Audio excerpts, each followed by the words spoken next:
Smile, I shouted. Liz turned as I pressed the shutter. Click. Liz stuck out her tongue. You didn't give me time to make my face not look weird.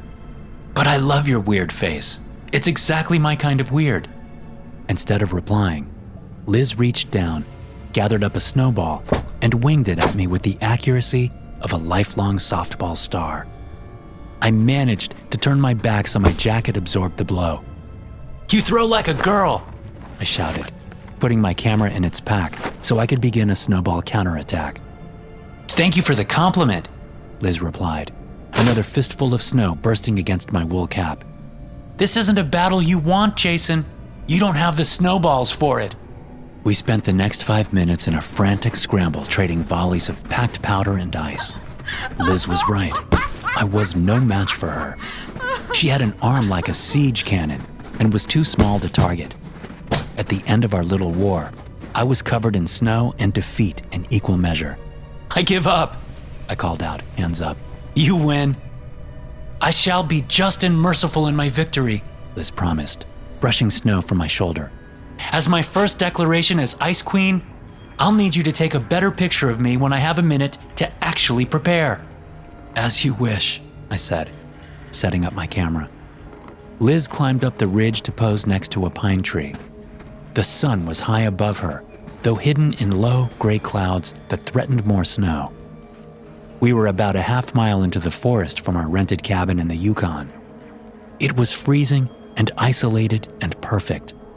I never knew the Canadian wilderness could be so stunning. I was lining Liz up when I saw a distortion through the viewfinder. It was only a ripple, like a heat wave rising off of August asphalt, and it only lasted for a split second. But it made me lean away from the camera for a better look. I'd spotted the blur on the ridge across from where Liz and I were standing, maybe a quarter mile. It was only visible when I had the lens zoomed all the way out, and even then, it was only at the edge of my vision. Staring through all of the trees at the other high point, I couldn't make out anything unusual. Hey, I'm ready for my close-up, Mr. Photographer, Liz said, doing her best Marilyn Monroe pout. I shook the distortion out of my head and brought my camera back up. Say cheese. We spent the rest of the afternoon hiking through narrow deer trails and over a cascade of snowdrifts.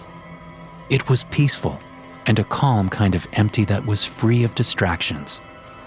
I alternated between taking pictures of Liz when she wasn't looking and photos of wildlife. We came across woodpeckers, geese, and sparrows flitting between evergreens. There were lynx as well, though we mostly only saw their tracks. Twice we stopped and changed directions when we encountered a moose, and once we even saw a grizzly bear 100 yards away, standing on the shore of a small stream. It was swatting at the water, and every few splashes resulted in a fat, pink salmon getting tossed on the bank. We kept our distance while I quietly snapped pictures of all the nature around us. The day was perfect, other than the increasing encounters with the shimmer. It wasn't in every photo, but I began to notice it more and more as the afternoon drifted towards evening. Whatever the distortion was, it was getting closer. It followed along behind us over the hills and across streams. I kept catching a glimpse of it out of the corner of my eye or my lens, always keeping its distance, always just out of focus. I tried to point the glimmer out to Liz a few times, but it was always gone when she looked. Maybe I was seeing things, little spots and floaters in my eyes from too much squinting into a camera. But just as we were finishing our route and nearly back at the cabin, I began to see a form inside of the distortion, something nearly human. Just my imagination, I tried to convince myself. Just shadows on the snow. We made it back to the cabin half an hour before sundown. The light was long and weak across the white fields. The sky was blue gold against the cloud cover, but quickly on its way to an evening purple. It was cold, and the temperature was dropping in time with the sun. Wind snapped at our heels as we hustled towards the cabin. I swiveled to take one last snapshot of the sunset and saw the distortion again only a few feet down the path behind us. I hurried Liz inside and locked the door, then threw the bolt. You okay? Liz asked, one eyebrow lifted. Sure, yeah, just, glad to be home. That wasn't a complete lie. I had fallen a little in love with our rented cabin over the past 2 days. It was a single story, containing a handful of connected rooms, kitchen, bathroom, single bedroom, a combination den and dining room. The walls were cedar logs notched and wedged together. Deep, soft rugs with geometric patterns covered the floors. A stone fireplace took up most of an entire wall. Owning a place like that for weekend getaways or summer holidays or a skiing trip, it would be a dream. I tried to put the blurry thing out of my mind. I knew it couldn't be real, couldn't be anything more than a trick of the light or an issue with my eyes. I'm going to work on the pictures we took today in the bedroom, okay? I called out. Have fun. I'll start dinner. Photoshop me so I look extra hot, all right? If you were any hotter, Liz, the cabin would burn down. My wife giggled and started rummaging around for a pan.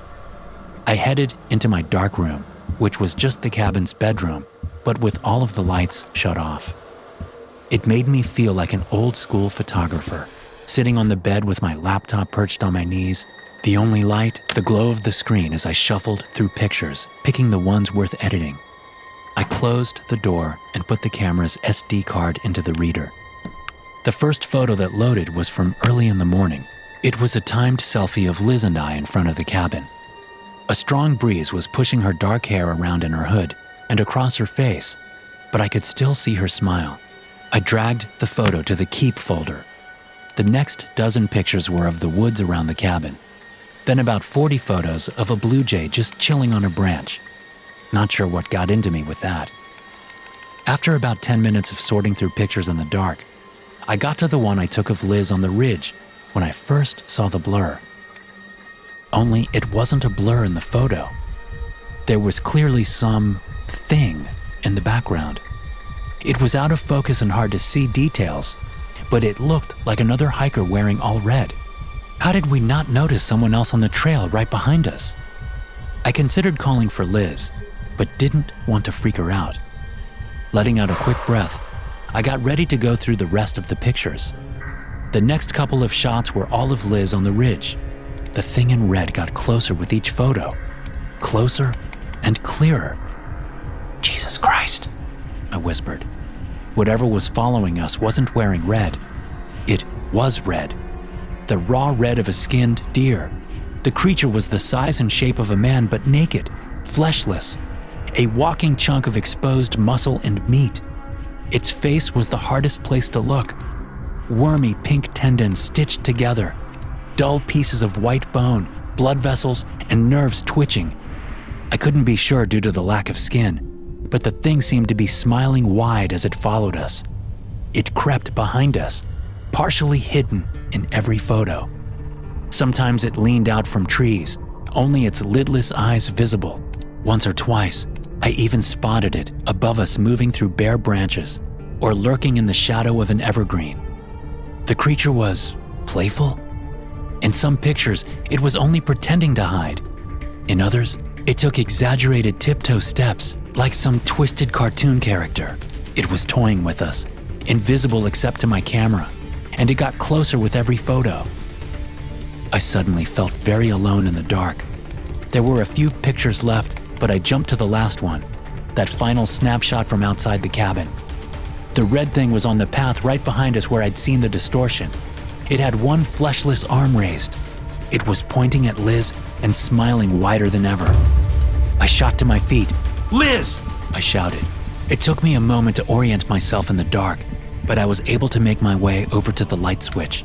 I nearly tripped in my rush for the door. Liz! Liz, where are you? My wife wasn't in the kitchen or the living room or anywhere else in the small cabin. The front door was open, but the only tracks in the snow were our old boot prints. Still, I followed them as far as I could until fresh falling snow erased them a quarter mile into the forest. the rangers and the search teams never found any sign of Liz. It's been 6 years. I rent the cabin again every year right around the time of her disappearance. I spend a week hiking the woods with my camera, looking for Liz and for the thing that took her.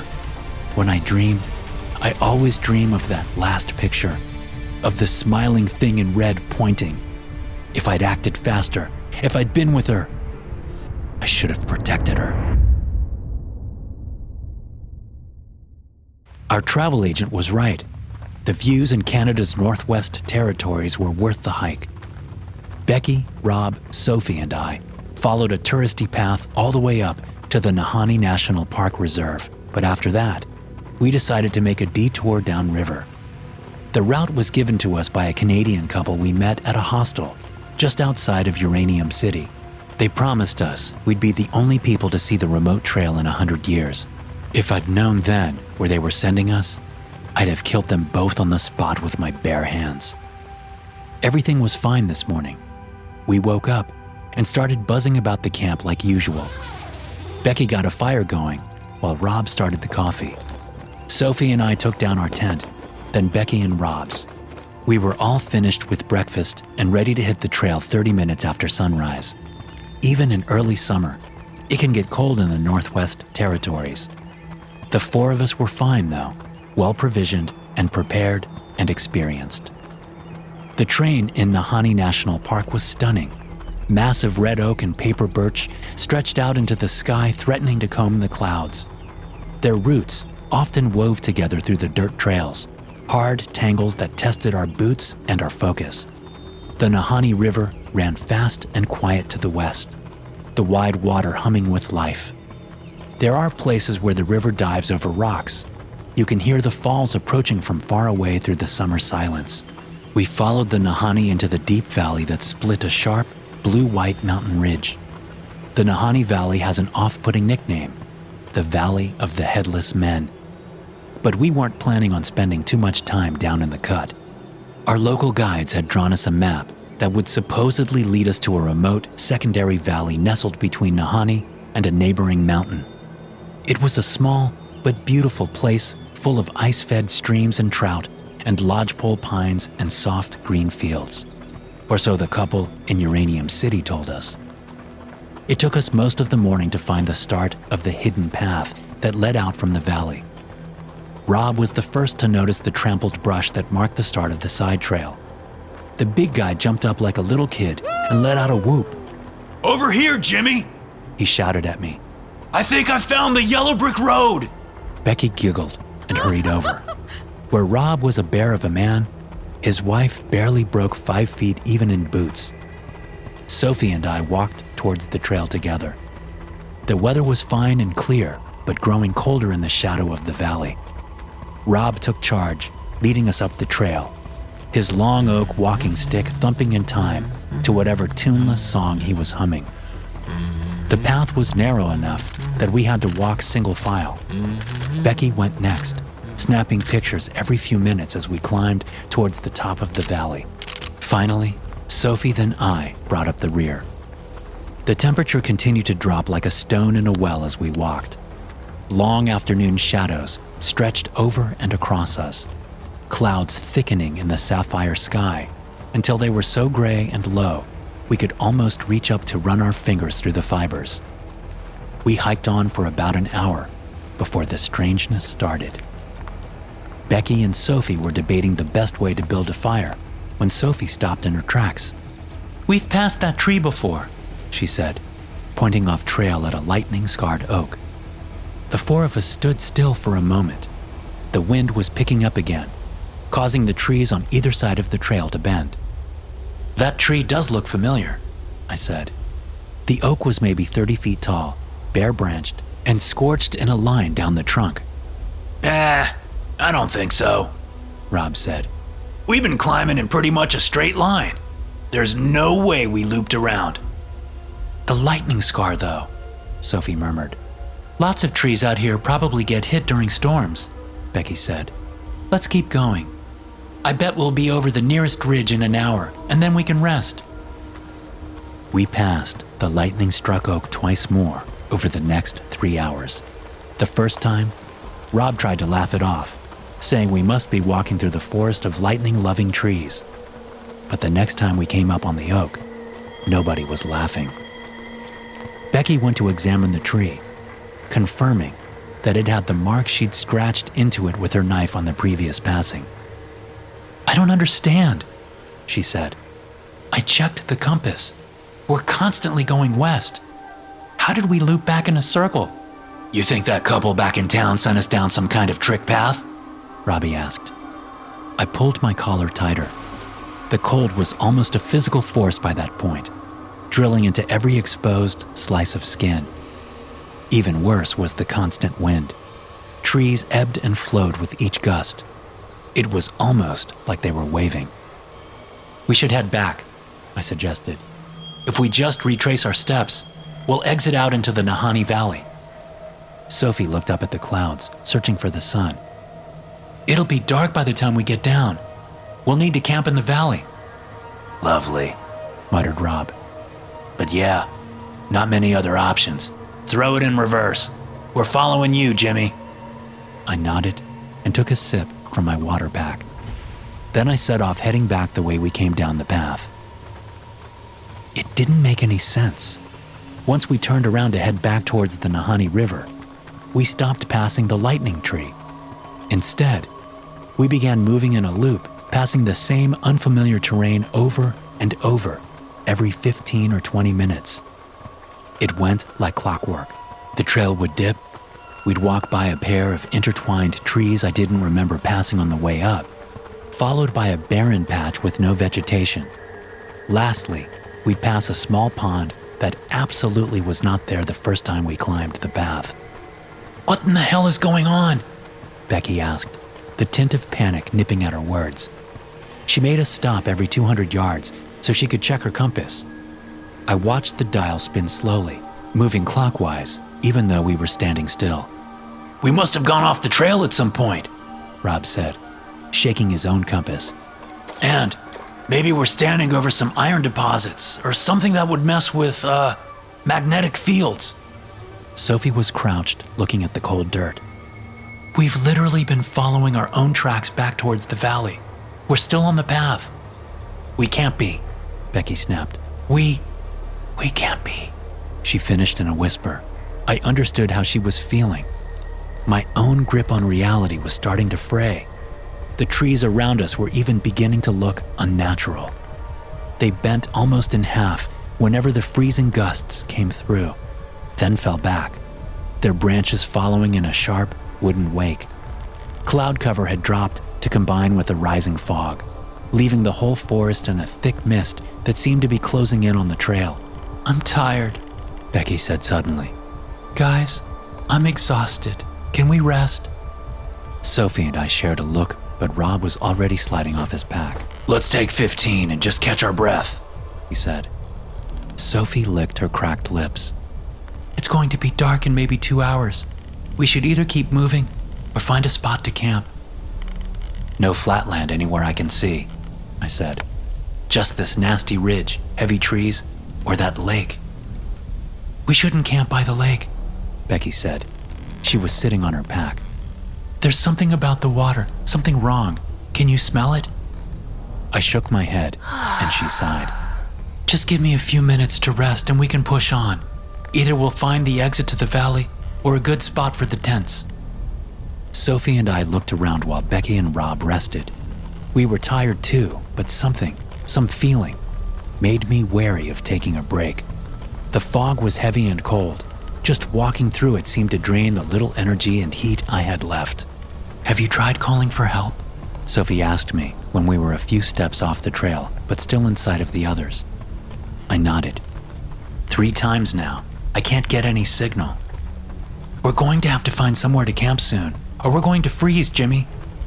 I know, this wind. The trees were snapping back and forth faster now. At first, it was like they were waving a greeting, but now it felt like they were frantic. When Sophie and I got back on the path, it took us nearly a minute to shake Becky and Rob awake. Both had fallen asleep sitting on their packs. We can't stay here, Sophie said. I think we should go off the path and set up camp as soon as we hit any suitable space. The moment we left the trail, the ground turned on us. It was like walking through mud, even though the dirt was frozen stiff. The earth pulled at our boots, tripped us, seemed unwilling to let go each time we tried to take a step. We trudged through dense, misty forest. Even the branches and roots seemed to pull at us, to hold us. The four of us were all leaning against walking sticks when we reached the narrow creek. I can't go any farther, Becky said, slumping down. I'm sorry. I just can't. Sophie helped her remove her pack. It's okay. Here is probably as good a spot as any for the tents. I noticed that both girls had something wrong with their skin. It was cracked and gray, their faces rough as new leather. When I looked at Rob, I saw he had the same condition. I pulled my gloves off and noticed that my skin was also turning gray and brittle. We need to set up the tents, I said. The wind made it nearly impossible to roll out the fabric, and the frozen ground resisted the tent spikes. Sophie and I managed to make slow, brutal progress. But when I looked over at Rob and Becky in their nook between two trees, I saw they had stopped working. The couple sat together, holding each other, both asleep. Strangely, their skin was completely gray at this point, and their legs appeared to sink into the earth. A trick of the fog, I guessed. Sophie noticed where I was looking and moved to help our friends. Wait, I said, struggling to breathe. We need to finish the tent first, then help. Sophie bit her lip but nodded. Somehow we assembled the tent and both crawled inside. It was warmer inside, though the wind ripped and tore at our little nylon fortress. I'm so tired, Sophie told me, leaning against my shoulder. I'm so tired. Her skin was like Rob's and Becky's. I saw that she'd pulled off her gloves, and all of her fingers were merging together. Hey, stay awake, I begged, shaking Sophie. We can't sleep. Something terrible is... Sophie? It was no good. Nothing I did could get my wife to open her eyes. Her body was stiff and hard and cold. I lay there holding her for a long time. Why I had the energy to keep going that small extra bit, I'll never know. Eventually, after Sophie stopped breathing, I opened the tent flap to look out. It was difficult to see more than a few feet through the fog, but I saw enough of what remained of Rob and Becky to scream. Where my two friends should have been, a pair of entwined birch trees rose from the ground. Both trees still had human features in the knots and whorls, complete with bits of clothes here and there. I closed the tent and fell back. I looked at Sophie. She was changing fast. Her skin was becoming like bark, her body stretching, neck elongating, legs pressing through the tent floor into the dirt. Sophie? I asked. The ruins of my wife did not answer. I'm watching her now, minute by minute, become less human, more of the forest. I feel the change happening to me, too. My joints are growing stiff, so I'm writing all of this down as quickly as I can. Once I'm done, I'll place my journal in a waterproof bag and drop it in the creek. Hopefully, the water will flow down into the Nahanni River, and someone will find this last account of mine, of us. If you're reading this, I know you won't believe it. I wouldn't either. Not before today. But it is the truth. Robert and Rebecca Astros, Sophie and James Harden. When people come to search for us, they won't find any bodies. Just 4 birch trees growing up through the tatters of a campsite. In the end, there wasn't any pain, at least. I'm going to drop this book in the creek, then I'm going to return. I'm going to hold Sophie close, and then I'm going to sleep. If you're ever exploring the Nahanni Valley, don't take any unmarked paths, please. When you see the trees waving in the wind, know that it's not a greeting. It's a warning.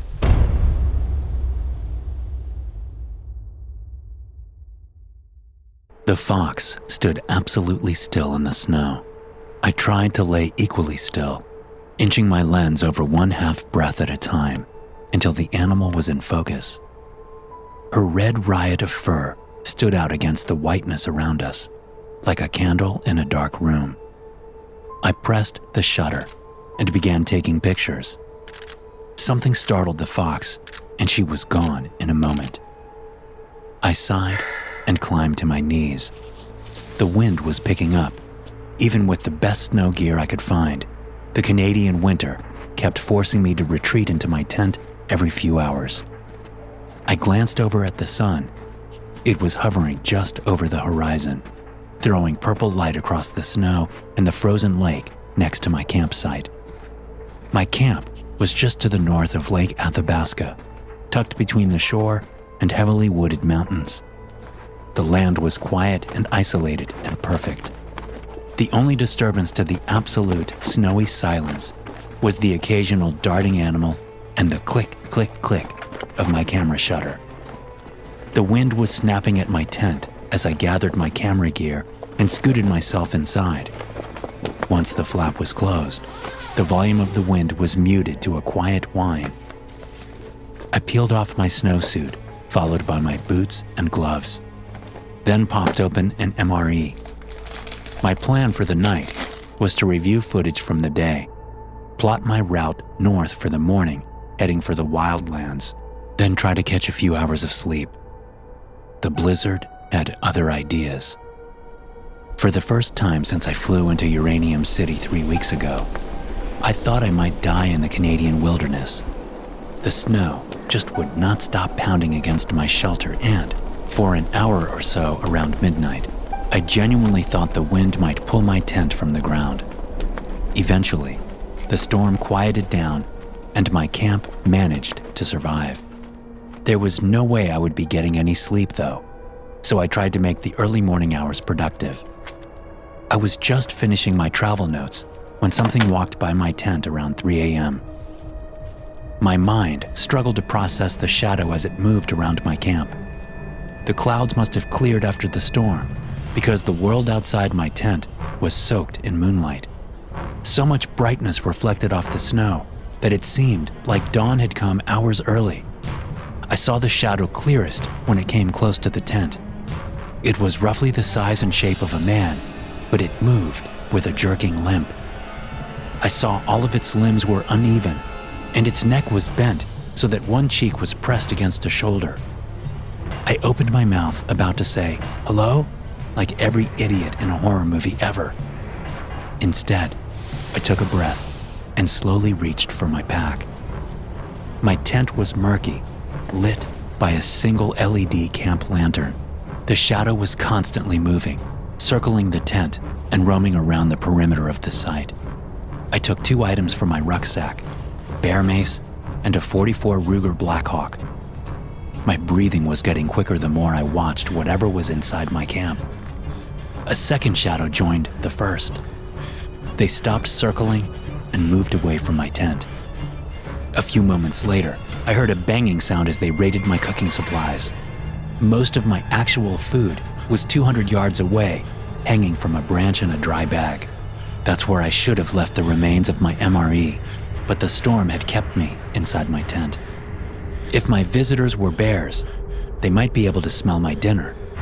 Of course, if my visitors were bears, they were acting more human than any animal I'd ever encountered.